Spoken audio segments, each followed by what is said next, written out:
திமுக ஆட்சிக்கு கிட்டத்தட்ட 4 ஆண்டுகள் முடிந்து 5வது ஆண்டு நடந்துகிட்டு இருக்கு. கிட்டத்தட்ட சட்டமன்ற தேர்தலுக்கு இன்னும் ஒரு 8 மாத காலங்கள் தான் இருக்கு.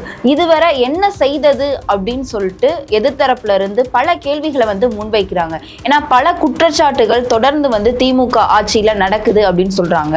இதை பத்தி உங்களுடைய பார்வை? திமுக என்ன செய்தது அப்படின்னு கேட்கும்போது எனக்கு ஒரு கேள்விதான் வைக்க தோணுது. என்ன செய்யல அப்படின்னு தான் நான் மறுபடியும் கேட்க வேண்டியதா. யோசிச்சு பாருங்க, ஒவ்வொரு குடும்பத்தில இருந்து தொடங்குங்க. கடனையும் வாங்கி வச்சிருக்கிறாங்களே அப்படின்னு ஒரு கேள்வி வைக்கிறாங்க. ரொம்ப வாஸ்தவமான கேள்வி. என்னங்க நீங்க பாட்டுக்கு நல்ல நல்ல திட்டங்கள் செய்யறேன் அப்படின்னு சொல்லிட்டு இந்த மாதிரி கடனை வாங்கி வைக்கலாமா? கடன் வாங்கியதற்கு யார் காரணம்? யோசிச்சு பாருங்க. கல்விக்கான நிதியை இன்னும் சரியா கொடுக்கவே இல்லை ஒன்றிய அரசு. ஆனா அதுக்கு அவங்களுடைய புதிய கல்விக் கொள்கையை ஏத்துக்கிட்டாதான், மும்மொழி கொள்கையை ஏத்துக்கிட்டாதான் கொடுப்பேன் அப்படின்னு சொல்றது எந்த வகையில நியாயம்? இது அரசாங்கமா அல்லது பிளாக்மெயில் செய்யக்கூடிய ஒரு சமூக விரோத கூட்டமா? பெண்கள் இலவச பஸ்ஸா இருக்கட்டும், கரெக்டான டைமுக்கு பஸ் வரலன்ட்டு எவ்வளவோ நிறைய பேர் சிரமத்துக்கு உள்ளாயிராங்க. அதே மாதிரி 1000 ரூபாய் பெண்களுக்கு வழங்குற திட்டமா இருக்கட்டும், அந்த திட்டமும் நிறைய பேருக்கு சென்றடையல. அதுக்கு பல ரெஸ்ட்ரிக்ஷன் வச்சிருக்காங்க. அதனால எங்களால வாங்க முடியலன்னு சொல்லிட்டு நிறைய பேர் குற்றச்சாட்டை முன்வைக்கிறாங்கல்ல. அதற்கு திமுக ஆட்சியுடைய பதில் என்னவா இருக்கு? இப்போ அவங்க மேனிஃபெஸ்டோல உறுதிமொழியில என்ன சொன்னாங்க, அதாவது தேர்தல் வாக்குறுதியில என்ன சொன்னாங்க அப்படின்னா, பெண்கள் எல்லாருக்கும் உரிமை தொகை உண்டு அப்படின்னு. அப்புறம் திடீர்னு பார்த்தா இவங்களுக்கு இந்த மாதிரி ஒரு தகுதி வேணும், இந்த மாதிரி அடிப்படையில இருக்கிறவங்களுக்கு தான் கொடுப்போம். முதல்ல எல்லாருக்குமே உரிமை தொகை அப்படின்னு சொன்னோன்னே எனக்கு கூட கொடுப்பாங்க போல இருக்கு அப்படின்னு நினைச்சேன். யோசிச்சு பாருங்க, ஓரளவு வேலைக்கு போயிட்டு ஓரளவு நமக்கான ஒரு செலவுகளை நம்மளே பார்த்துக்க கூடிய நம்மளும் 1000 ரூபாய் வாங்குறது எப்படி இருக்கு? எந்த விதமான வருமானமும் இல்லாமல் அவங்களுக்கு போய் அது கிடைக்கிறது அப்படின்றது எப்படி இருக்கு? குற்றச்சாட்டு வைக்கிறவங்க நீங்க சொல்றீங்க மேம், எனக்கே கிடைக்கல அப்படின்றத நீங்க சொல்றீங்க. அது சரிதான். நமக்கு அது அந்த பணம்ன்றது எப்படி சொல்றது, ஒரு தேவைக்கு, அதாவது நம்மளுடைய தேவைக்கு ஏற்ப இல்லாத ஒரு விஷயங்கள் தான். ஆனா நடுத்தர மக்களும் அந்த குற்றச்சாட்டை முன்வைக்கிறப்போ தான் எல்லாரும் அதாவது எதிர்க்கட்சி தலைவர்கள் கேள்வியை முன்வைக்கிறாங்க. இப்போ இந்த கேள்வியோட நீங்க இந்த அரசை பாருங்க. தேர்தல் வாக்குறுதியில இந்த மாதிரி சொல்லிட்டு ஆனா கொடுக்கும் போது இப்படி மாத்தி செஞ்சுட்டாங்க அப்படின்னு சொன்னா அடுத்த தேர்தல்ல அவங்க எப்படி அந்த மக்களை போய் சந்திப்பாங்க? அப்போ அவங்களுடைய முதன்மையான நோக்கம் என்ன அப்படின்னா,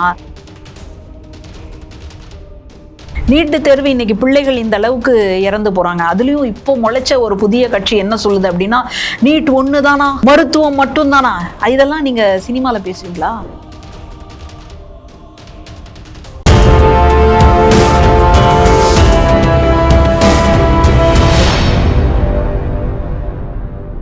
தமிழ் நேயர்களுக்கு வணக்கம். நான் உங்கள் பிருந்தா சங்கர். இன்று நம்மோடு சிறப்பு விருந்தினராக இணைந்திருப்பது பேராசிரியர் மஞ்சுளா அவர்கள். வணக்கம் மேம். வணக்கம்.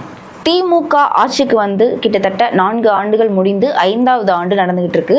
கிட்டத்தட்ட சட்டமன்ற தேர்தலுக்கு இன்னும் ஒரு 8 மாத காலங்கள் தான் இருக்கு. இதுவரை என்ன செய்தது அப்படின்னு சொல்லிட்டு எதிர்த்தரப்புல இருந்து பல கேள்விகளை முன்வைக்கிறாங்க. ஏன்னா பல குற்றச்சாட்டுகள் தொடர்ந்து திமுக ஆட்சியில நடக்குது அப்படின்னு சொல்றாங்க. இதை பத்தி உங்களுடைய பார்வை? திமுக என்ன செய்தது அப்படின்னு கேட்கும்போது எனக்கு ஒரு கேள்விதான் வைக்க தோணுது. என்ன செய்யல அப்படின்னு தான் நான் மறுபடியும் கேட்க வேண்டியதா இருக்கு. யோசிச்சு பாருங்க, ஒவ்வொரு குடும்பத்தில இருந்து தொடங்குங்களா. குடும்ப தலைவிக்கு உரிமை தொகை, அவங்க பயணம் செய்வதற்கு, சாதாரணமாக பெண்கள் எல்லாரும் பயணம் செய்வதற்கு கட்டணமில்லா ஒரு விடியல் பேருந்து. அடுத்தது வீட்டில் இருக்கக்கூடிய பிள்ளைகள் கல்லூரிக்கு போகும்பொழுது அவங்களுக்கு தமிழ் புதல்வன் திட்டம், புதுமை பெண் திட்டம் இது வந்துருச்சு. அடுத்தது பள்ளிக்கூட குழந்தைகளுக்கு என்ன, இன்னைக்கு ஆண்களும் வேலைக்கு போகிறாங்க, பெண்களும் வேலைக்கு போகிறாங்க. இந்த சூழலில் காலையில் எழுந்து உணவு சமைப்பது, அந்த காலையில் பிரேக்ஃபாஸ்ட் டிஃபன்னு சொல்கிறோம் இல்லையா, அது ரொம்ப இன்னைக்கு நெருக்கடியாக இருக்குது. ஏன்னா காலையில் எழுந்த உடனே அவங்கவுங்க புறப்படுறதுக்கு தான் தயாராக இருக்கிறாங்க. அப்போ அந்த சூழலில் காலை உணவு இல்லாமல் எத்தனை குழந்தைகள் பள்ளிக்கூடத்தில் அந்த ப்ரேயர் நேரத்தில் மயக்கடிச்சு விழறதை நம்ம நேரடியாகவே பார்த்தோம். அந்த மாதிரியான பிள்ளைகளுக்கு காலை உணவு திட்டம் அப்படின்னு ஒன்று கொண்டு வந்தாச்சு. அப்போது மறுபடியும் சுற்றி பார்த்தீங்க அப்படின்னு சொன்னால் இருக்கக்கூடிய பிள்ளைகள், இருக்கக்கூடிய மாணவர்கள், இருக்கக்கூடிய பெண்கள், இவர்களுடைய நலன் முக்கியத்துவம், அவங்களுடைய நலன் முதல்ல பாதுகாக்கப்படணும் அப்படின்றத முக்கியத்துவத்தோடு செயல்படக்கூடிய அரசாகத்தான் நான் பார்க்குறேன். அப்போ இந்த சூழல்ல இருந்து தான் இந்த வளர்ச்சி என்பது எப்படி இருக்குது. இன்னும் நிறைய பேர் சொல்லலாம், இதெல்லாம் திட்டங்கள்லாம் சரிங்க, அதே அளவுக்கு கடனையும் வாங்கி வச்சிருக்கிறாங்களே அப்படின்னு ஒரு கேள்வி வைக்கிறாங்க. ரொம்ப வாஸ்தவமான கேள்வி. என்னங்க நீங்கள் பாட்டுக்கு நல்ல நல்ல திட்டங்கள் செய்கிறேன் அப்படின்னு சொல்லிட்டு இந்த மாதிரி கடனை வந்து வாங்கி வைக்கலாமா? கடன் வாங்கியதற்கு யார் காரணம்? யோசிச்சு பாருங்க. கல்விக்கான நிதியை இன்னும் சரியா கொடுக்கவே இல்லை ஒன்றிய அரசு. ஆனால் அதுக்கு வந்து அவங்களுடைய புதிய கல்விக் கொள்கையை ஏற்றுக்கிட்டாதான், மும்மொழி கொள்கையை ஏற்றுக்கிட்டாதான் கொடுப்பேன் அப்படின்னு சொல்றது வந்து எந்த வகையில் நியாயம்? இது வந்து அரசாங்கமா அல்லது பிளாக்மெயில் செய்யக்கூடிய ஒரு சமூக விரோத கூட்டமா? இப்படிதான் வந்து நமக்கு ஒரு கேள்வி வந்து எழுது. அப்போ நம்ம தமிழ்நாட்டில் இயற்கை சீற்றம், வெள்ளம் மாதிரியான இயற்கை சீற்றம் நடந்தாலும் நமக்கு கிடைக்கக்கூடிய நிதி குறைவா இருக்கு, கல்விக்கான நிதி குறைவா இருக்கு, அப்புறம் மெட்ரோ மாதிரியான வளர்ச்சி திட்டங்களை நோக்கி செய்யக்கூடிய அந்த பணிகளுக்கும் நிதி வர்றதில்லை, 100 நாள் வேலை திட்டத்துக்கும் பிரச்சனை. இப்போ இந்த சூழல்ல மாநில அரசு எந்த பணத்தை வந்து எடுத்து செலவு பண்ணும்? அதுக்குன்னு பொருளாதாரம் என்ன இருக்கு? அப்போ வேற வழியே இல்லாம இவர்களுடைய வளர்ச்சி நலனுக்காக கடன் வாங்க வேண்டிய அவசியமா இருக்கு. இவங்களுக்கெல்லாம் இதை செய்வதனாலேயே இது வந்து ஓட்டாக மாறும், அடுத்தது வந்து நம்ம ஆட்சியை பிடிப்போம், அப்படி இல்லை. இன்னைக்கு நம்ம ஒரு வலுவான கட்டமைப்பை போட்டுட்டோம், அஸ்திவாரத்தை போட்டுட்டோம் அப்படின்னா அது வளர்ச்சியை நோக்கி போயிடும் அப்படின்ற ஒரு நிலைப்பாட்டில் தான் இது செயல்படுது. அதனால இப்போ பேசுறவங்க எல்லாம் எதை வச்சு பேசுறாங்க அப்படின்னு கேட்டா, திமுகவின் மீது எந்த குற்றச்சாட்டும் வைக்க முடியல, அதனால என்னத்தை பண்ணிட்டாங்க அப்படின்னு சொல்லிட்டு இருக்கலாங்க தவிர அதுல உண்மை இல்லை. அதான் நீங்க பல திட்டங்கள் சொல்லியிருந்தீங்க மேம். இப்போ வந்து பெண்கள் இலவச பஸ்ஸா இருக்கட்டும், கரெக்டான டைமுக்கு பஸ் வரலன்ட்டு எவ்வளவோ நிறைய பேர் வந்து சிரமத்துக்கு உள்ளாயிராங்க. அதே மாதிரி 1000 ரூபாய் பெண்களுக்கு வழங்குற திட்டமா இருக்கட்டும், அந்த திட்டமும் நிறைய பேருக்கு வந்து சென்றடையல. அதுக்கு பல ரெஸ்ட்ரிக்ஷன் வச்சிருக்காங்க, அதனால எங்களால வாங்க முடியலன்னு சொல்லிட்டு நிறைய பேர் குற்றச்சாட்டை முன்வைக்கிறாங்கல்ல. அதற்கு திமுக ஆட்சியுடைய பதில் என்னவா இருக்கு? இப்போ அவங்க மேனிஃபெஸ்டோல உறுதிமொழியில என்ன சொன்னாங்க, அதாவது தேர்தல் வாக்குறுதியில என்ன சொன்னாங்க அப்படின்னா, பெண்கள் எல்லாருக்கும் உரிமை தொகை உண்டு அப்படின்னு. அப்புறம் திடீர்னு பார்த்தா இவங்களுக்கு இந்த மாதிரி வந்து ஒரு தகுதி வேணும், இந்த மாதிரி அடிப்படையில் இருக்கிறவங்களுக்கு தான் கொடுப்போம். முதல்ல எல்லாருக்குமே வந்து உரிமை தொகை அப்படின்னு சொன்னோன்னே எனக்கு கூட கொடுப்பாங்க போல இருக்கு அப்படின்னு நினைச்சேன். அப்புறம் யோசிச்சு பாருங்க, ஓரளவு வேலைக்கு போயிட்டு ஓரளவு நமக்கான ஒரு செலவுகளை வந்து நம்மளே பார்த்துக்கக்கூடிய நம்மளும் 1000 ரூபாய் வாங்குறது எப்படி இருக்கு, எந்த விதமான வருமானமும் இல்லாமல் அவங்களுக்கு போய் அது கிடைக்கிறது அப்படின்றது எப்படி இருக்கு, இதைத்தான் நம்ம வந்து பார்க்குறோம்.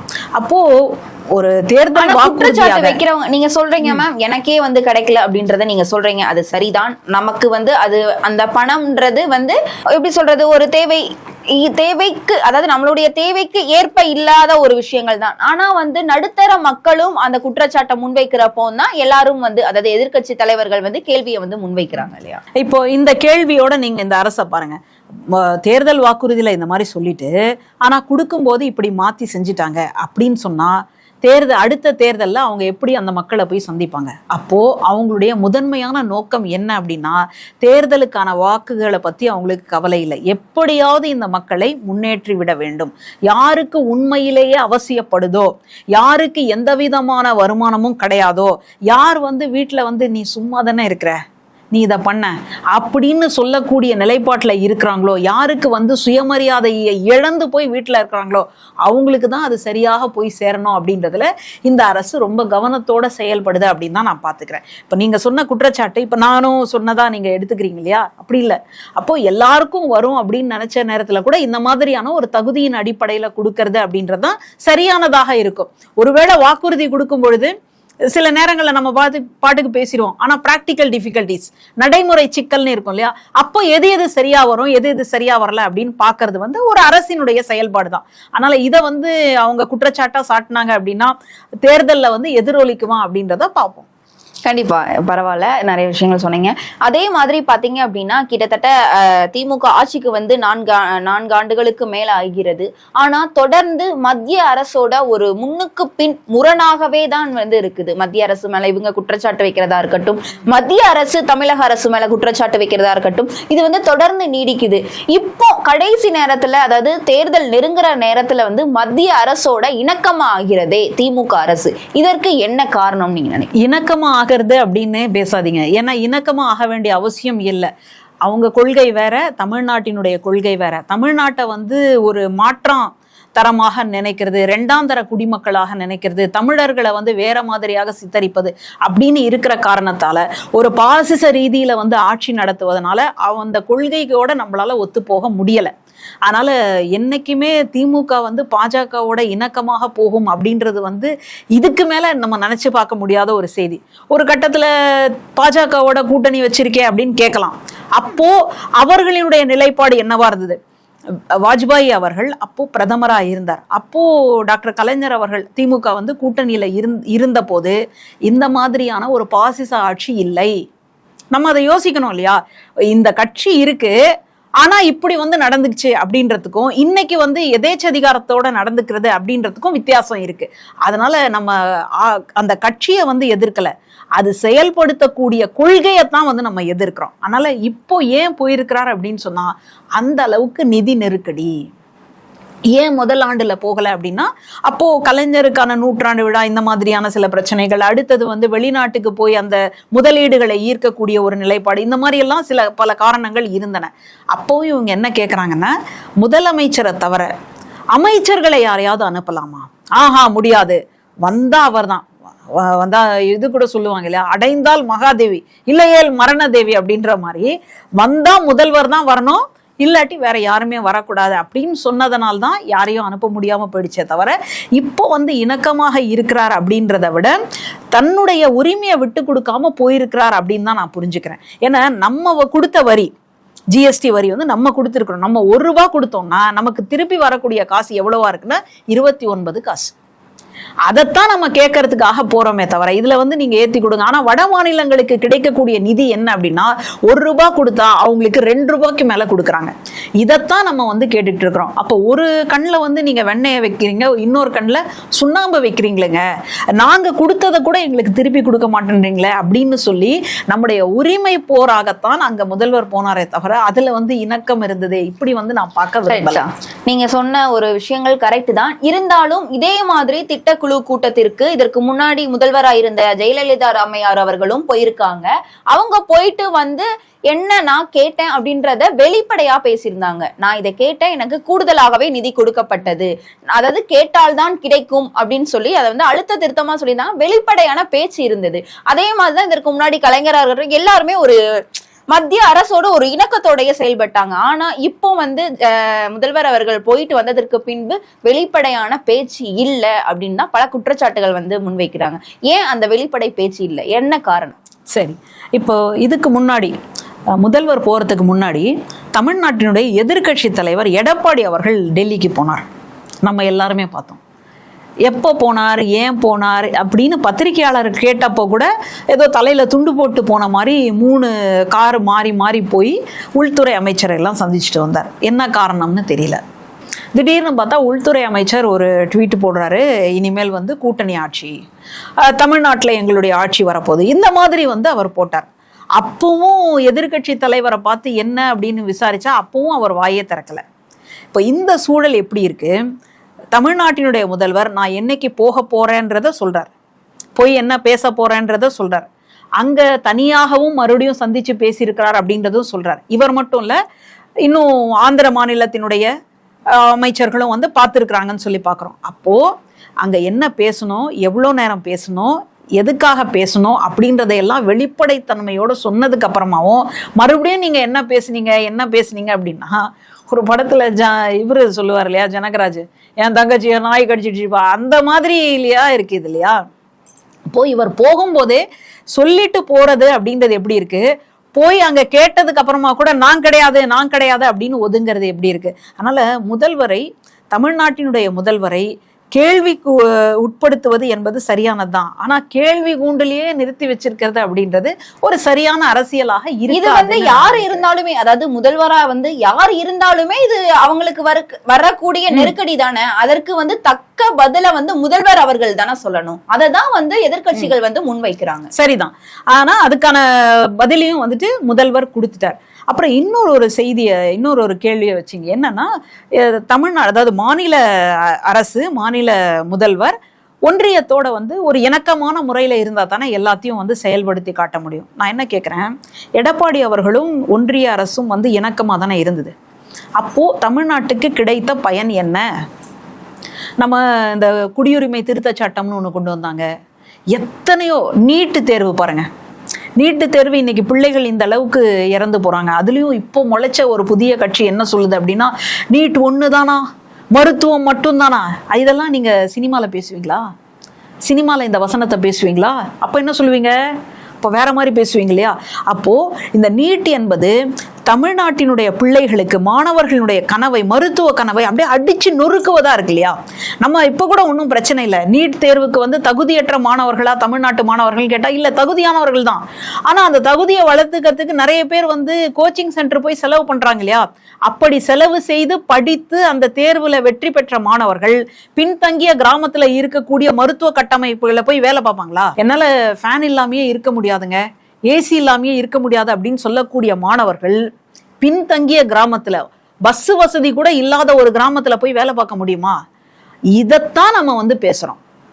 இதுக்கு தான் வந்து எதிராக நம்ம குரல் கொடுத்துட்டு இருக்கிறோம். அப்போ எடப்பாடி அவர்களும், அன்னைக்கு முதலமைச்சராக இருந்த எடப்பாடி அவர்களும் ஒன்றிய அரசும் இணக்கமா இருந்தாங்களே, அப்போ ஏன் இந்த நீட் தேர்வை நீங்க கொண்டு வந்தீங்க? உங்களுடைய தலைவி, புரட்சி தலைவி ஜெயலலிதா அம்மையார் தான் என்ன சொன்னாங்க? மோடியா லேடியான்னு கேட்டாங்க இல்லையா? அப்ப அவங்க கொண்டு வராத ஒரு நீட்டை, அவர்கள் வந்து கையெழுத்திடாத ஒரு உதய் மின் திட்டத்தை நீங்க ஏன் கொண்டு வந்தீங்க? அப்ப நீங்க ரெண்டு பேரும் இணக்கமா தானே இருந்தீங்க. அதனால இங்க இணக்கமா இருந்தா நடக்கும் அப்படின்னு சொல்றதே வந்து ஒரு பொய் பிரச்சாரம். இவர்கள் தன்னோட ஒரு பாசிச ஆட்சியை நடத்தணும் அப்படின்னு முடிவு கட்டிட்டாங்க. இப்ப இந்த சூழல்ல தான் நம்ம இதை பார்க்கணுமே தவிர, அங்க இணக்கமா இருந்தா எல்லாம் நடந்துடும் அப்படின்றதே ஒரு மாய தோற்றம். அதை எதிர்கட்சிகள் ரொம்ப சரியா வந்து சொல்லிக்கிட்டே இருக்கு. இணக்கமா இருந்திருந்தா இந்நேரம் தமிழ்நாட்டுல தேனாரும் பாலாரும் ஓடிட்டு இருக்கு. எப்படிங்க ஓடும்? ஒரு நாடாளுமன்ற தேர்தலுக்காக பிரதமர் வந்து கிட்டத்தட்ட 8 முறை தமிழ்நாட்டுக்கு வந்து பிரச்சாரம் செய்கிறார். ஆனா இதே தமிழ்நாட்டுல வெள்ள பாதிப்பு ஏற்பட்டப்போ ஒரு தடவை கூட வந்து பார்க்கல அப்படின்னா என்னங்க அது? அதனால இந்த இணக்கமா இருக்கிறது அப்படின்றதே ஒரு மாய தோற்றம் அப்படின்னு தான் நான் சொல்லுவேன். கண்டிப்பா இதெல்லாம் ஒரு புறம் இருக்கட்டும் மேம். இப்போ வந்து திமுக கூட்டணிக்குள்ள வந்து நிறைய குளறுபடிகள் இருக்குது அப்படின்ட்டு பல விமர்சனங்கள் வந்து திமுக மேல தொடர்ந்து வந்திருக்கு. இன்னைக்கு பாத்தீங்க அப்படின்னா பூவை மூர்த்தியார் அவர்கள் வந்து சொல்லியிருக்காங்க, திமுக கூட்டணியில பயங்கரமான விரிசல் இருக்கு. இன்னும் குறிப்பிட்ட கொஞ்ச நாள் இடைவெளியில வந்து 2-3 கட்சிகள் வந்து வெளியில வந்து அதாவது தாவேகாவோட இணையறதற்கு வாய்ப்பு இருக்கு. அதிமுக கூட்டணி அது வந்து அவங்களுடைய விருப்பம். ஆனா வெளியில வர்றதற்கு கண்டிப்பா உறுதியாக வாய்ப்பு இருக்கு அப்படின்னு சொல்லியிருக்காங்களே, இது உண்மைதானா? திமுக கூட்டணியில தொடர்ந்து பிளவு இருக்குதா? இதெல்லாம் அவங்களுடைய எதிர்பார்ப்பு. இப்படி எல்லாம் நடக்கணும் அப்படின்னு ஆசைப்படுறாங்க. ஆனா அந்த மாதிரி எந்த ஆசையும் நிறைவேற போவது இல்லை. ஏன்னா திமுகவினுடைய கூட்டணி கட்சிகளை பொறுத்த வரைக்கும் கொள்கை ரீதியாக இணைஞ்சிருக்கிறாங்க. மற்றவங்க எல்லாம் வந்து ஆட்சியை பிடிக்கிறதுக்காக ஒரு கூட்டணியில இணையறாங்க. ஆட்சியை பிடிக்கணும்னு சொல்லி கூட்டணியில இணையறீங்கன்னா, நீங்க ஜெயிச்சிட்டீங்கன்னா யாரு முதல்வரா வருவாங்க அப்படின்னு ஒரு போட்டி வரும்ல, அப்ப என்ன ஆகும்? அதனால அது எல்லாமே வந்துட்டு நீர்த்து போன ஒரு கூட்டணி. ஆனா இங்க கொள்கை ரீதியாக ஒரு கூட்டணியில இருக்கிறாங்க. அதே போல இந்த கூட்டணிக்குள்ள வந்து சலசலப்பு இருக்கா இல்லையா? ஆமா இருக்கு. மனுஷங்க வந்து ஒரு 4 பேர் சேர்ந்து இருந்தாங்க அப்படின்னா 4 விதமான கருத்து வருவது என்பது இயல்பு தானே. அப்ப அதை பேசி அதனுடைய முடிவு என்ன, அதைத்தான் நம்ம நோக்கி பார்க்கணும். அப்ப வீட்டுல 4 பேர் இருக்காங்க, அப்பா அம்மா 2 பிள்ளைகள் இருக்கிறாங்க அப்படின்னா 4 பேரும் ஒரே மாதிரி சிந்திப்பாங்களா? ஒரே இதுதான் உங்களுக்கு பிடிக்குமா? அப்படி இல்லை. ஆனால் அவர்கள் எந்த அளவுக்கு அந்த ஒற்றுமை தன்மையோட இருக்கிறாங்க, ஒழுங்கமைதியோட இருக்கிறாங்க அப்படின்றதுதான் முக்கியம். அந்த மாதிரி இங்க கூட்டணியில பேரம் இருக்கும். போன தடவை இவ்வளவு கொடுத்தீங்க, இந்த தடவை ஏன் இதை கொடுத்தீங்க, ஏன் இந்த கட்சியை வந்து இவ்வளவு முக்கியத்துவம் வாய்ந்ததாக நீங்க பாக்குறீங்க, ஏன் இவங்களுக்கு எம்பி சீட் கொடுத்தீங்க, இது எல்லாம் கேட்பாங்க தான். அப்படி கேட்டு அதற்கு அந்த தலைமை என்ன சொல்லுதோ அந்த தலைமைக்கு ஏற்ப இவங்க எப்படி வந்து பேசுறாங்களோ அது எல்லாமே இருக்கும். ஆனா யாராவது ஒருத்தராவது விசிகாவில இருந்து, பொது உடைமை கட்சியில இருந்து யாராவது எங்களுக்குள்ள பேரம் இருக்குங்க, ஆனா இந்த கூட்டணியை விட்டு நாங்க வெளியேறுவோம்னு யாராவது பேசினாங்களா? இதுவரைக்கும் யாருமே பேசினது கிடையாது. இந்த மாதிரி கூட்டணி கட்சிகள் தங்களுடைய கருத்து வேறுபாடை, கருத்து முரணை சொல்லும் பொழுது அந்த கூட்டணி வந்துட்டு, அந்த கூட்டணியுடைய தலைமை இதுவரைக்கும் அந்த மாதிரி எல்லாம் பண்ணக்கூடாதுன்னு கழுத்தை நெரிச்சிருக்கா? இதுதான் ஜனநாயகம். அப்போ ஒருத்தருக்கு ஒருத்தர் ஒரு முரண்பட்ட கருத்துக்களை சொல்லும் பொழுது அந்த கருத்தை எந்த அளவுக்கு நம்ம ஏத்துக்க முடியும், இல்ல எந்த அளவுக்கு அதை நிராகரிக்கலாம், இல்ல எது சரியானது அப்படின்னு பார்ப்பதுதான் ஒரு சரியான ஜனநாயக கட்சியாக இருக்கும். அந்த மாதிரி ஒரு ஜனநாயக கூட்டணியாகத்தான் இந்த திமுகவினுடைய கூட்டணி இருக்கு அப்படின்னு நான் நம்புறேன். கண்டிப்பா மேம். இப்போ கூட்டணி கட்சிகள் இருக்கிறாங்க, கூட்டணி கட்சிகள் கேட்ட சீட்டை வந்து திமுக கொடுக்குமா அப்படின்றது இப்போ பெரிய கேள்விக்குறியா இருக்கு. இப்போ விசிகாவே எடுத்துக்கோம், 15 சீட்டுகள் கேட்போம், அதுல ஒரு 10 சீட்டுனாலும் கண்டிப்பா வாங்கிடுவோம் அப்படின்னு சொல்லியிருக்காங்க. இது வந்து திமுக கொடுக்கறதுக்கு தயாரா இருக்குதா? இந்த இடம் கொஞ்சம் இது ஒரு சிக்கலான ஒரு கேள்விதான். ஏன்னா திமுக கூட்டணிக்குள்ள காங்கிரஸ்ல இருந்து, பொது உடைமை கட்சியில இருந்து எல்லாருமே வந்துட்டு இன்னைக்கு இருக்கிறாங்க. அப்படி இருக்கும் பொழுது எல்லாருக்கும் அவங்கவுங்க கேட்ட தொகுதிகள் அப்படின்றத அந்த கட்சி தான் வந்து முடிவு செய்யணும். இன்னும் தொண்டர்கள் என்ன நினைக்கிறாங்கன்னா, போன தடவை இந்த தொகுதியை நம்ம விட்டுருக்கிறோம் அப்படின்னு சொன்னா இந்த தடவை நம்ம திமுக தான் நிக்கணும் அப்படின்னு தொண்டர்களுக்குள்ளேயும் ஒரு சலசலப்பு இருக்கதான் செய்யுது. அதனால கட்சியினுடைய தலைமை கொஞ்சம் அமர உட்கார்ந்து யோசிச்சு மற்ற கட்சிகளோட பேசிதான் முடிவெடுக்கும். கூடுமான வரை இப்போ மாநில தகுதி பெற்றிருக்கக்கூடிய விசிகாவுக்கெல்லாம் அது எதிர்பார்த்த அளவுக்கு அந்த தொகுதிகள் கிடைக்கும் அப்படின்னு தான் நான் நம்புறேன். கண்டிப்பா. பல விவரங்களை எங்களோட பகிர்ந்தமைக்கு நன்றி மேம்.